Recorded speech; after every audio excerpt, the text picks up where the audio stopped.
Hi, Joan Sheeby here. This is chapter 3 of the MiraLucian story. Today is Wednesday, October 18th, 2023, and I'm going to talk about a book called Tapestry. This is the title of this book, Tapestry. This is one of Solitaire's books, and this one speaks to me on a lot of different levels. Mainly because I was very, very surprised when I started reading this book of poetry. Now, spending time with Solitaire and talking with him about the Dragomir series books and some of the other books that he wrote, this was not one that came up early on in my exposure to Solitaire. And I was kind of intimidated by it, to tell you the truth. People were quoting this book, people had their favorite poems in this book, and I just thought, I'm really not up to speed on poetry. I didn't think that this was something that I really wanted to jump into until I did. And it happened when he asked me to read one of his poems one evening as we were just sitting around, and I did. And I realized that it had some meaning, but I really wasn't sure what it was.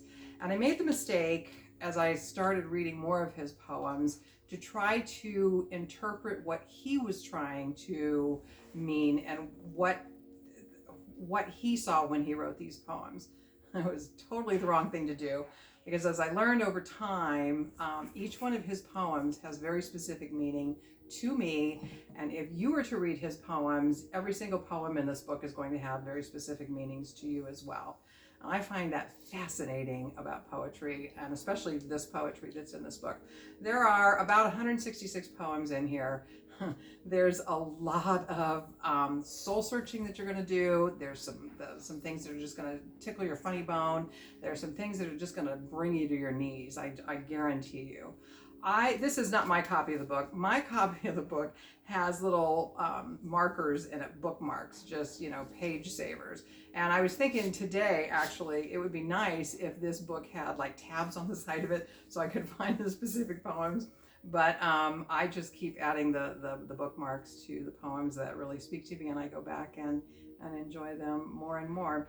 This is a book that I start my day with, so I have found, and it wasn't intentional, it was just that this is the book that's sitting on my coffee table, and when I get up in the morning and I sit in the living room, I reach for this book and I thumb through, and I will just land wherever I land, and I start my day that way.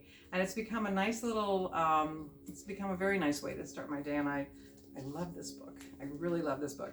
If you like poetry, you'll love this book. If you don't like poetry, you're going to like this book. It's just a great book, and I'd give it a shot.